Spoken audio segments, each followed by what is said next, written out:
Wan Hazmer, welcome to the Game Informer Show, sir. Thank you. Ben, it's been a while. Absolutely. So we got to know you a little bit on the Final Fantasy 15 trip, which, when was that? Several years ago. 15, was it? Oh, no, was it 16 maybe? Yeah. Or the same day, same release, possibly? Earlier in the year, right? It was earlier that year, it must have been. But it was super exciting. We've talked about that trip a lot on this podcast because it was just bizarre to get, I think, basically a full week within Square. Yeah. It's a real thrill. And we watched everything. What's that? Watched everything. Everything that you did. Oh my gosh. The podcast, and fantastic the way you covered our game. So thank you so much for that. Oh, that's very sweet. Did anything stand out from that coverage as unexpected or any reactions you didn't expect? Well, obviously, the reaction from the other people at the table, like four handsome guys traveling through the road trip is a bit weird. It's very weird at first. But yeah, I mean, that's the kind of reaction that we are expecting. It's really nice. And you helped us to, justify why is it so. So okay, right on. I really appreciated that, yeah. And what was your title with Final Fantasy 15? Lead game designer. So can you walk us through your history at Square a little bit? Like, when did you move to the company? When did you leave? Okay, so I joined Square Enix in 2010 after studying Japanese full-time for 1.5 years. And I was writing this game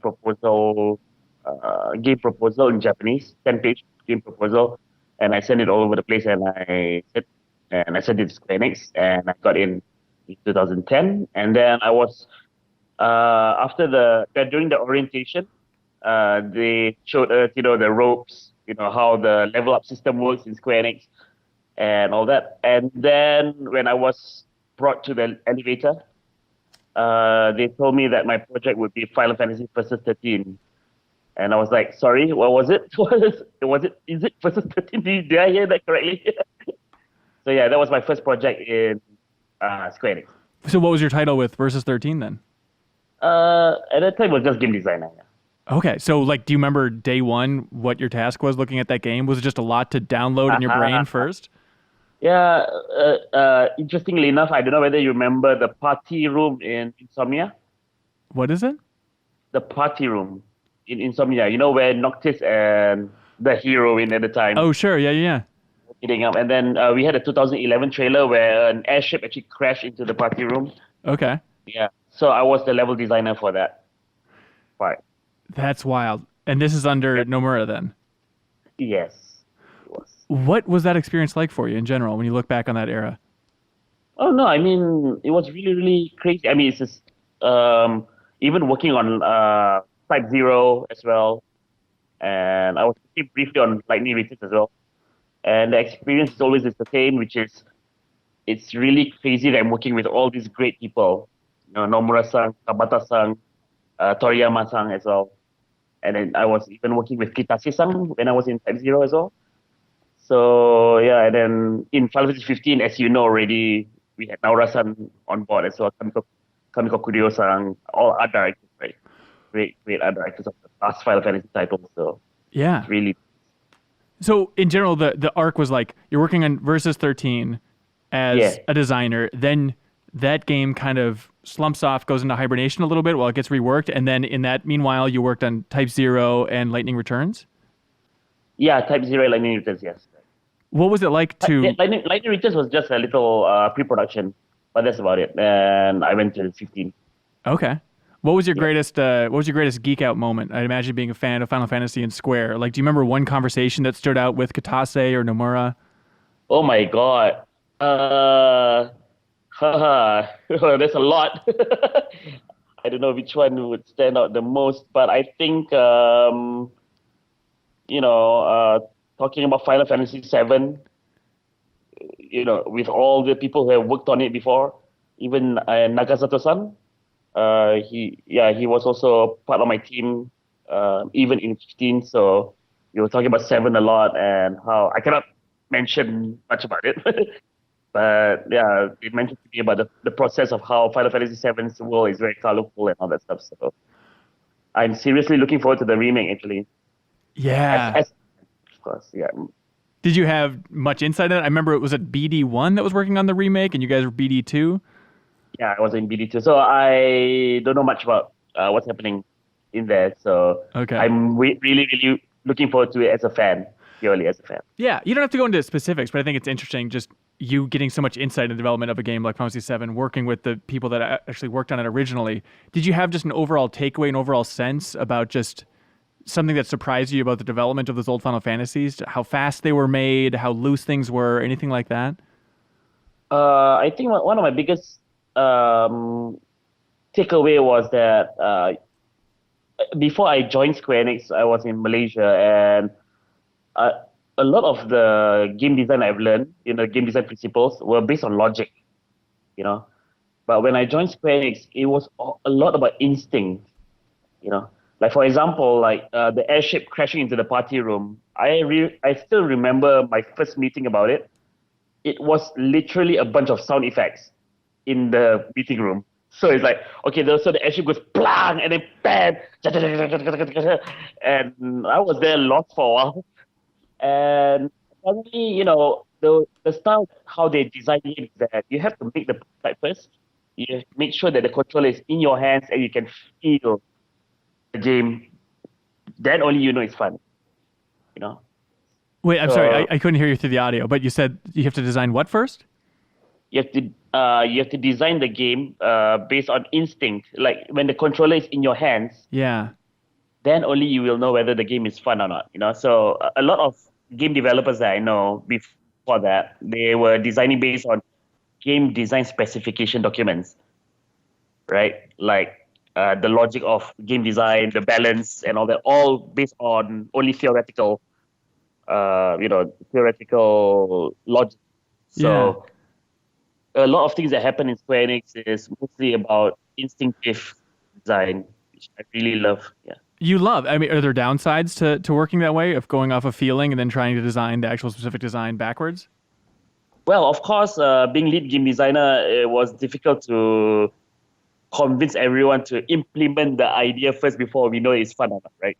So, so that's the convincing part is the difficult one, of course, because it will take time for you to implement the thing first, then only you'll know, rather than getting the green light right away. Right. So did you eventually work your way up to the point where you were having pitch meetings where it's just sound effects and feeling like, oh, this is the vibe that we want to get. Let's just shoehorn it in there and then worry about the controller later. Well, I mean, because I was lead game designer for the city, so it was mostly about the road trip experience for Final Fantasy 15, right? Yeah. So we were looking at a lot of TV programs, travel programs, road trip movies, and all this just to get a sense of what really a road trip is and how are we going to create a city that is romantic for a road trip. Yeah. Definitely. So yeah, so again, there's no logic there, everything has to be felt, like what Bruce Lee always says, right? Where do you think that comes from? Is it coming from Nomura, or where do you think that instinct first sense of design, came from within Square? To be honest, I don't know whether it's limited only to Square Enix, but I think it's a very Japanese thing. I'm sure when you go through the train station, right? Everything is so visual, right? Don't look at your phone while you're walking and all this stuff. It's not written in words. There's a comic strip every time. Yeah, so everything is visual in Tokyo, and I feel that they were brought up that way to be more visual. And so a lot of the game design over there that you experience within Square is like, hey, let's look at this poster, let's look at this old road trip movie, and let's just go for the vibe and worry about the details later.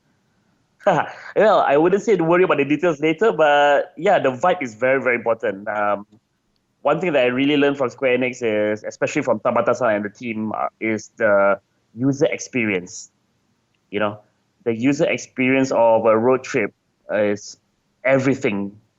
Is the DNA for everything, the story, the game design, or even the audio, everything.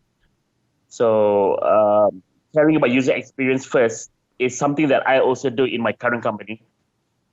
Rather than fixing what is a game mechanic first, that we need to have a road trip. So the car has to be accessible early, right, for Final Fantasy 15. And gas station, it's like it's really a huge element in a road trip. So you get to push the car without gas early in the game, and then you go to a gas station. So it tells you right away that you're gonna experience a road trip. All these little elements lead to the fact that you're gonna experience the romance of travel. And we were also considering, because all RPGs are based on traveling, right? Yeah. But the modern way of traveling, the modern romanticism of traveling, we feel that it can be expressed through a road trip. Yeah, definitely. I'm curious when I think about, that visit to Square back with Final Fantasy 15 cover story trip. The thing that stands out to me is just like, obviously, what a long haul that is. If you're working on Versus 13 back when the game was that, and just the sense of team morale and I think leadership under Tabata. And maybe it's all smoke and mirrors. I have no idea, but at least spending that week within the studio, it just seemed like you guys were so gung ho and excited, and Tabata seemed like a hell of a leader for that project. And I'm curious just what you learned about leadership and raising team morale from that entire experience. All right. Yeah, that's a very, very good question.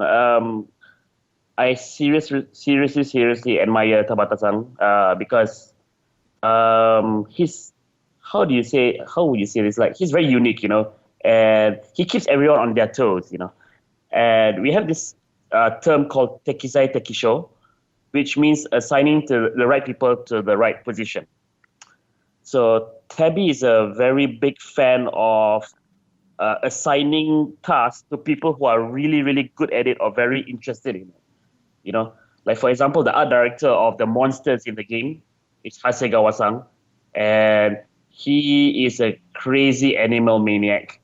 So he can remember all the skeletons of many various animals.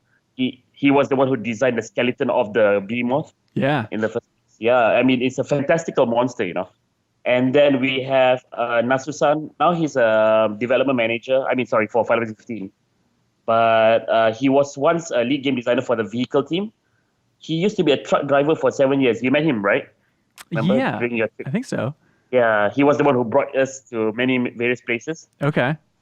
Yeah, and he was a truck driver for 7 years. And he studied CG for a while, and then he became a game designer in Square Enix. So since he knows a lot about road trips, about cars and all that stuff, so he was in the vehicle team, And the reason why I was selected as lead game designer for the town is I think Tabby knows that I really love cultures, human cultures, and I really love traveling. So, if you care so much about why does a plaza have more people, why does this, what do you call that? Oh my God, my English is getting worse when I come to Malaysia. It's getting worse and worse. The alley. Yeah. Why is this alley very dark?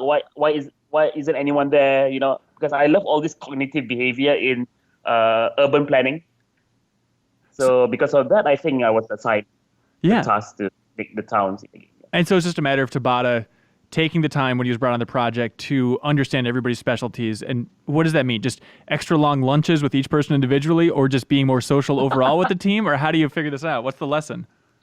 I think it's about mingling with the team, because eventually when you mingle with the team, they will show their true colors, right?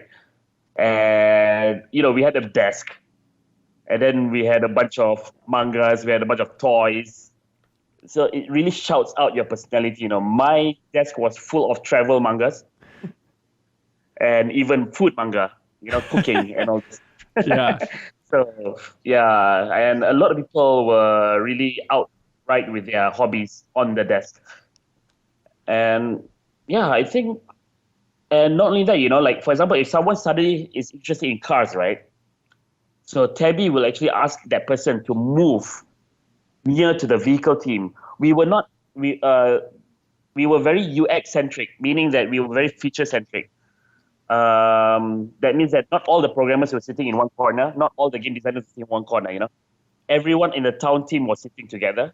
Everyone in the vehicle team was sitting together. The buddy team sitting together. I don't know whether do you remember Sun? Yeah, for sure. Yeah. So Sun, he loves. He's a vocalist, and he loves caring about emotions in characters. And he cares about the weight of words and what every character should say and shouldn't say. And he also loved the logic behind that, logic behind music, the logic behind the AI of the buddies, and that's why he was in the buddy team. Yeah, You know, it makes sense. Yeah, and this is all Tabby's planning. You know. And just to be clear, when you say Tabby, you mean Tabata, right? That's just everybody called him. Sorry. Yeah, I think back in 2016, Tabata-san said, "Just call me Tabby when we talk in English. It sounds more sounds cooler."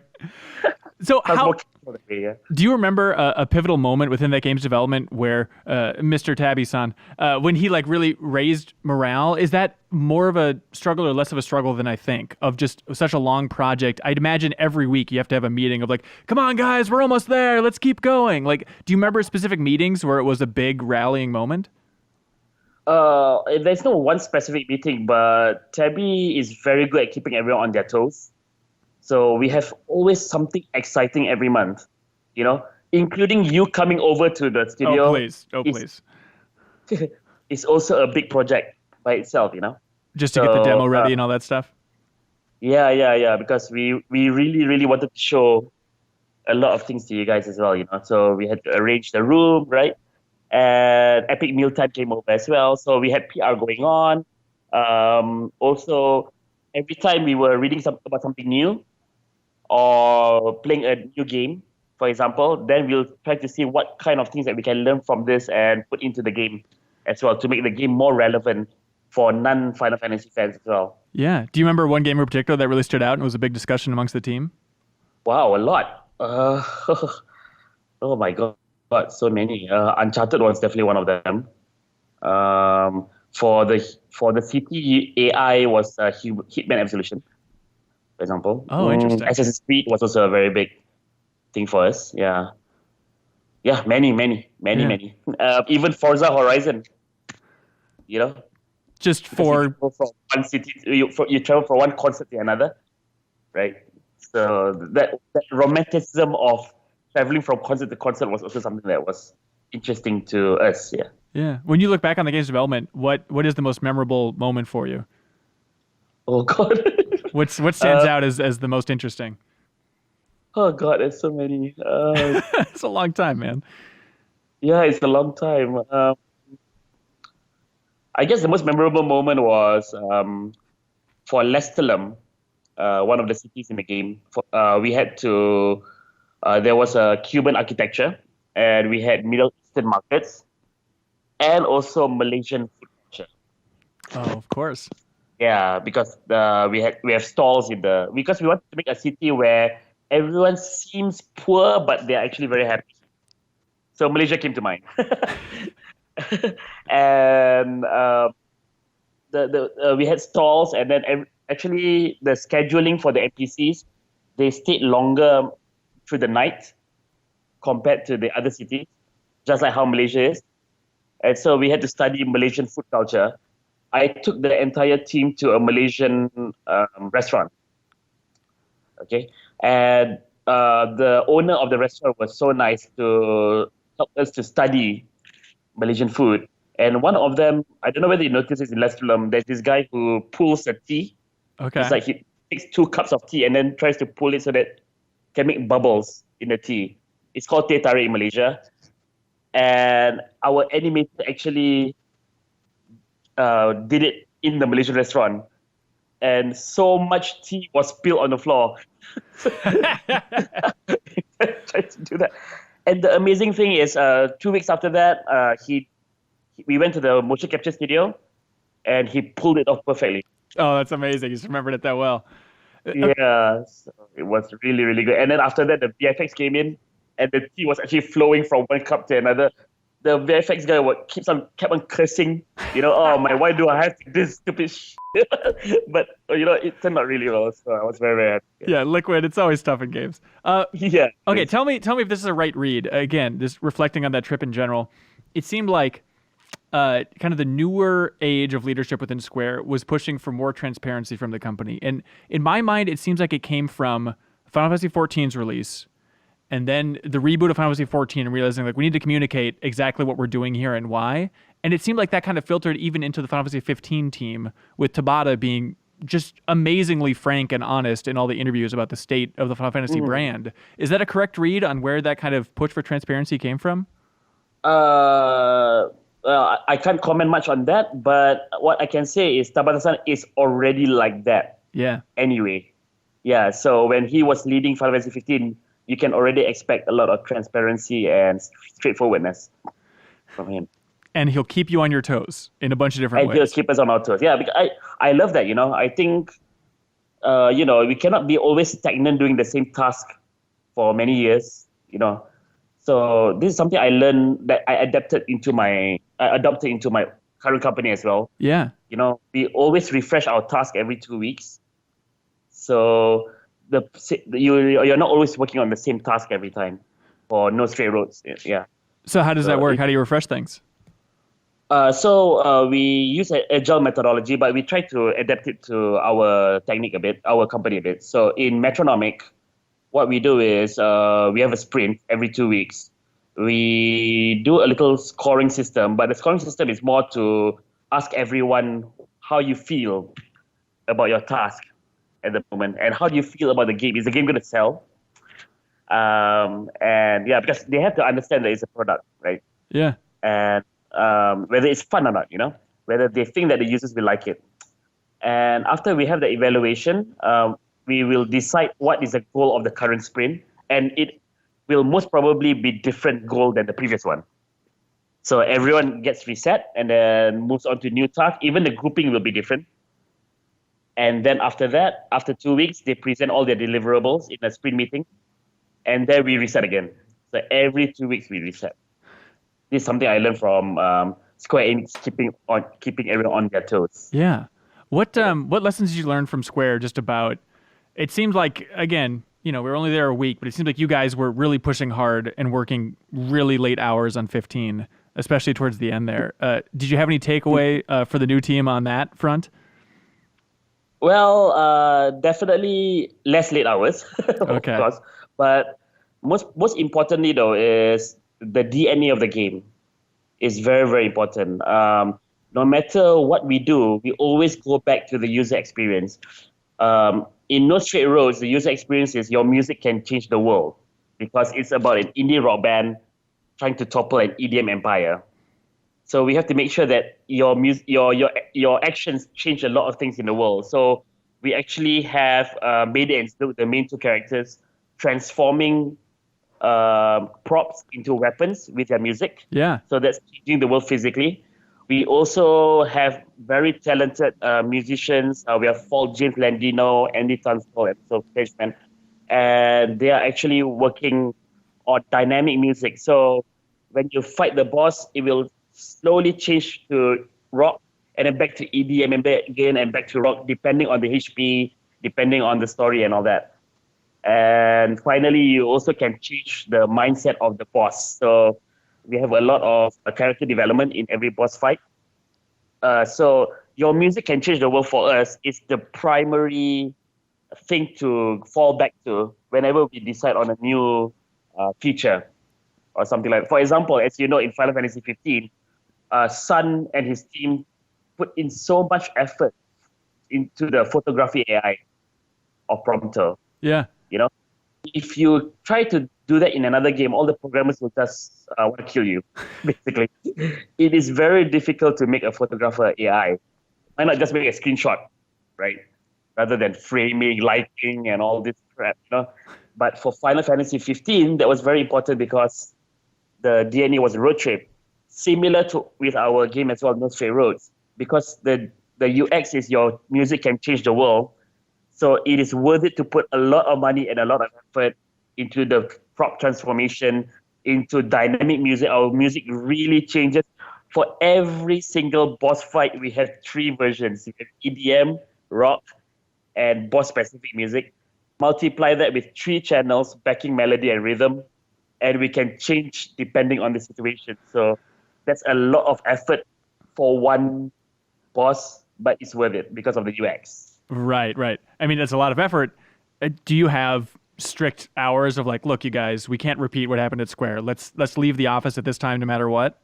I think that's a very bad way to say it, but yeah, in Metronomic, I try my best to make sure that the game production cycle is short. And again, every 2 weeks we reset, and no overtime at all. Yeah. I actually have a hand bell. So yeah, when it strikes 7 o'clock, I will ring the bell Saying get the hell and out. ask them, and shoot, yeah, get the hell out. Yeah. Are you bitter about thinking about your time at Square and just how much time you poured into Final Fantasy 15 in general? Oh no, I love my time in Final Fantasy 15. I mean, the thing is, I already told Tabby long time ago that I'm going to back to Malaysia with all the know-how, Yeah. But if I didn't have this mission, I might have stayed. Hmm.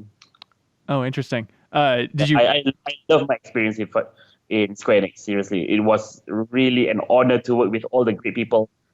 I don't if I didn't go to Japan, study Japanese, and get into Square Enix, I don't think I will be making No Straight Roads and Yeah. Metro Running, and I won't be the same game Yeah. designer. No, so yeah, Did you have definitely thoughts on the cancellation of 15's DLC? not.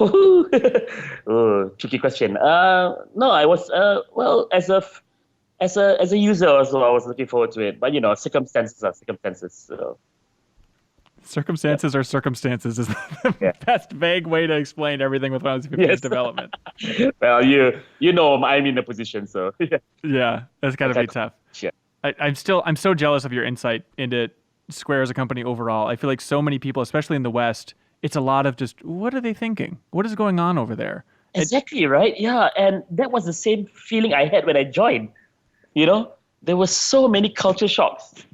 Really, really a lot of culture shocks. And again, the top effect, intensive meeting, for example, the fact that you have to prove yourself with the controller, all that, right, was not part of my mindset at all before I joined Square Enix. Yeah. And I definitely want to get to No Straight Rose, but I'm just Yeah, curious. are we breaking up? Okay. No, you're good. Was there one lesson you learned from Nomura? Something that surprised you about working with him? Nomura-san is visionary. Like, he is really amazing when it comes to how to say, coming up with great ideas. I remember there was one time when the team was stuck for a week or so to solve something. I can't mention what it is, but we were trying to solve it, a level design problem. And when we met him, he solved it in 5 minutes. Huh. So yeah, he looks at the game like at its completion. It's already there in his head, and he's very adaptive. He can change according to the situation and all that. But man, does he have a lot of answers in his head? So Why do you think games take so long to develop under Nomura? sorry, I can't comment much on that, but I don't think it's always the case. Okay. So yeah, it's just that it's not under Nomura-san. There are so many circumstances that are involved when it comes to game development. It's not only the director. There are so many other things. Even something that's not in control by the company. For example, the ecosystem. Platforms changing. Right. For example, there's so many factors, so you can't pinpoint to just one. Sure. Yeah. That was an overall mission with No Straight Rose, though, is you wanted short development cycle. Let's not drag this thing out. Yeah, well, I try my best. Obviously, when we have to sign up with publishers and all that, it does happen. But yeah, I try my best to make sure because as a director, I have to be responsible with the scope of the work. So I have to make sure that all these people that are working in Metronomy right now, I have to face the fact that they will quit the company one day and they might move to greener pastures. So I really want to make sure that they have a very rich portfolio. Yeah. When they apply for the next company. And also, we have a lot of fans already. Sony actually published our trailer. Yeah, I saw that. Very exciting. Oh, God, it's so amazing. So many comments. And thank you, Sony. Really, thank you. And we don't want to disappoint them either, So how does that partnership work? Were you involved in those discussions with Sony to try and they're not publishing the game, but just helping to get it out there?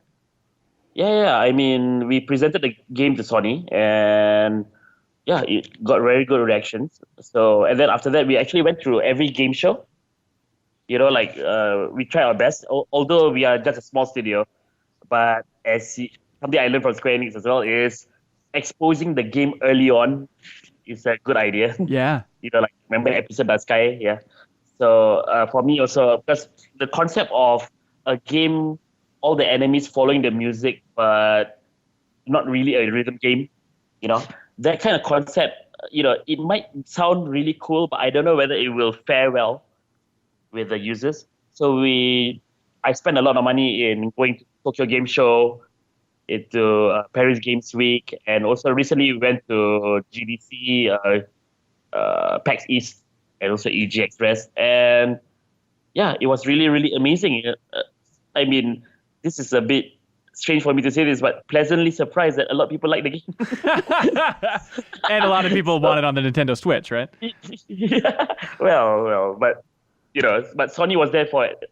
Sony was there, here and there, and they noticed our game. Even Shuhei came over to our booth in TGS, so that was really really amazing. That's amazing. What did he say about the game? Sorry. What did he say about the game? Oh, he said at the time it was a first build. He said the game was very very interesting and it's very colorful. The art was very attractive. The music is interesting. He said that he gave us feedback that in terms of action game, it could be more tight, the controls. Interesting. Yeah, he's a gamer. Can tell. He knows his stuff. Yeah, he knows his stuff. And at the time, I was very worried. Because we had the Tokyo Game Show booth right there, and then I was behind there being nervous whether people are really going to play the game properly. And Shuhei just shouted to me what was wrong with the game. So it was actually very nice. Yeah. Yeah, that's amazing. Is it tough to find a market for a music-focused game? I feel like Harmonix is a studio you must know and love, and like they're the top of the music heap, and even they struggle a lot to find that music-focused audience. Right.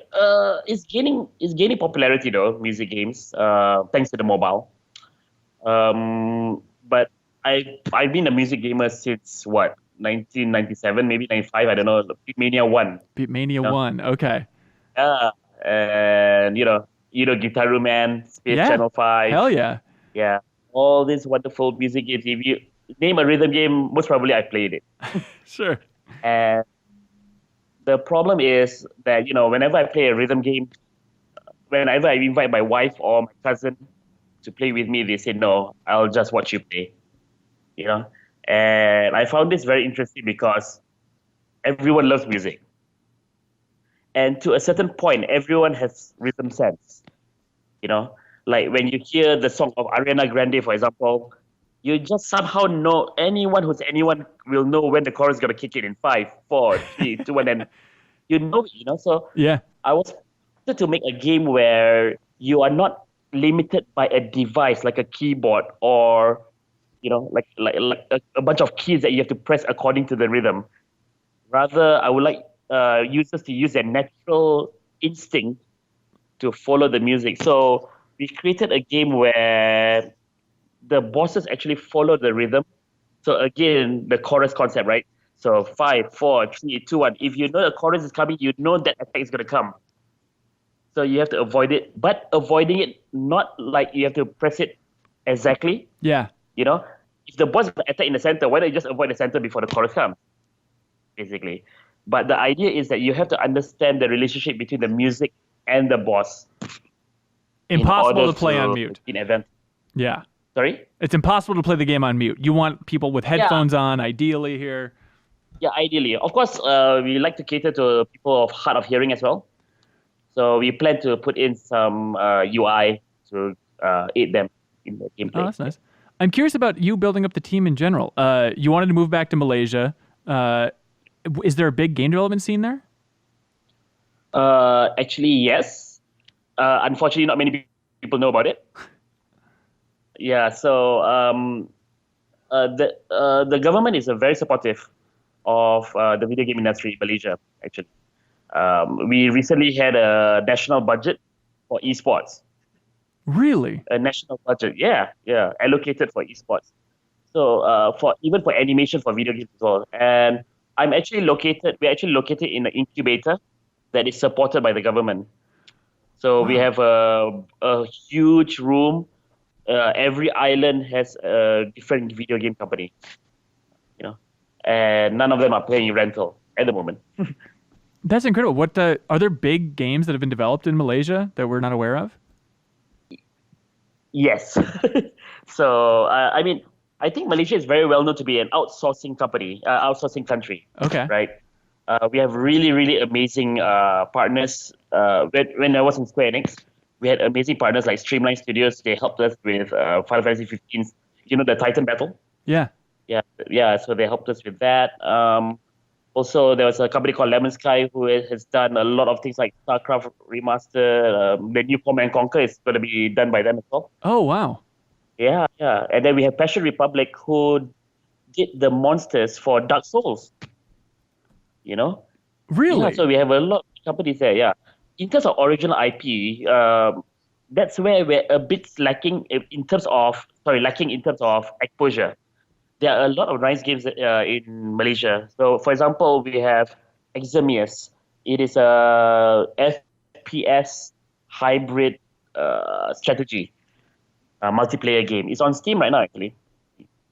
Play it if you want. And then we also have a game called Simulacra, which is it's a found phone horror game. Okay. So it's like what if you found a phone on your doorstep and you find videos of a lady getting murdered, the owner of the phone getting murdered, and you have to find out what's happening behind the scenes by using applications that look like WhatsApp, Gallery. Right. Oh, that's fun. So Yeah, you you feel should really. so do you feel like you're kind of hoping to lead the charge of there's a lot of talent, there's a lot of experience in Malaysia, and now we just need Yeah, to gather those teams together and the government supporting it and creating great new teams like Metronomic. yeah. I think the problem with Malaysia is that I mean we create a lot of games, but the problem is that we have to be more strict with our mindset. Like for example, when you create an action game, you cannot be what we call in Malay jago kampung, which is the hero of the village. You have to be the hero of the world. So meaning that if you create an action game, you have to understand the fact that the game will be beside Spider-Man and God of War in stores. Right. You know? And this is something that I really learned in Final Fantasy, in BD2 as well. Because Tabata-san actually gathered all of us, and then we keep on asking ourselves, how to make Final Fantasy more relevant now in today's market. So for me, it's the same thing, for No Straight Roads, even for Malaysian games as well, they have to think about how to make it more relevant to the people of the world, rather than, just being self-indulgent in the culture that you're creating in your own game. But don't you think there's some kind of charm to introducing people to elements of Malaysian culture, or is it just a subtle thing like you did in Final Fantasy 15 with the One Village? Exactly. So, but again, there has to be relevance. I didn't put in Malaysian culture there just to shout it being Malaysian. It had its context. One very good example that I always tell a lot of Malaysians is Beyblade. Is what? Beyblade? Oh, Beyblade? The Beyblade, yeah, Yeah, the spinny top, thing. Yeah. yeah, the spinning top anime, right? So in Malaysia, we have a spinning top culture as well. In Indonesia as well, but you didn't know about it, right? Yeah. That's because Japan won the culture race, because Japan made spinning tops look so interesting. You know, it's not just boring spinning top. They have some elements of fantastical elements here and there, and it makes it exciting. And I feel that I'm sure Malaysians have created a spinning top game before, but no one knew about it. So Right. this is something that I want to change. We have to make sure that although we come up with our own unique flavor, we have to make sure that the flavor is tasty for everyone. That's an interesting way to put it. Yeah, I guess that makes sense. Are there elements within No Straight Roads that are really personal for you, or maybe personal and feel like directly from Malaysia? Right. So personal for me is this is something that my co-founder is Daim, by the way. He's my cousin, and he used to work on Street Fighter 5. He was the concept artist, and he was also the animator for Final Fantasy 14. Oh, awesome. So, Okay. yep. So Daim and I, we always, especially he always cares about how creativity is viewed in the current world. So as whenever you put in a PlayStation game, for example, then people say, "Hey, PC Master Race," and your teeth is and all this stuff. So there are so many perspectives of creativity that we want to tackle in No Straight Road. So every musician that you fight from the EDM empire, they have their own motivations to perform music, and you are also fighting against the system. And you also have your own motivations. So your perspective of justice or creativity and is versus their perspective of justice and creativity. And this is something that Daim and I feel very, very strongly about.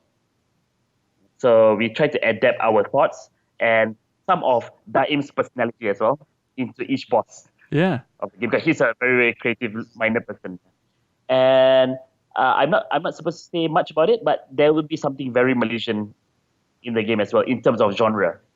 Genre. Okay, something with spinning tops, no doubt. All right, got it. Oh, so you guys are still shooting for spring release then, or what's the window for release for this game?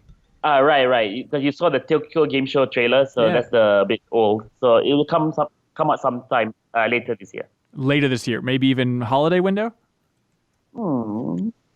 Can't say anything here. Whatever you do, don't have a big event where you reveal the release date and then still miss that by 2 months. No matter what, don't make that mistake. No, you have to press the button. Okay. All right. The big reveal. Hey, Haz, thank you so much for talking. Button. No, I really appreciate your time, so much, man. Yeah, it was really, really good. It was a fun interview. Thank you so much. Yeah, for sure. And best of luck on the game's release. And hats off to the team.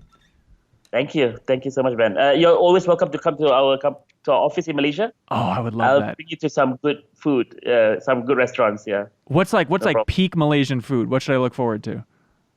Wow, you should look out for a food called Nasi Lemak. So Nasi Lemak is nasi is rice.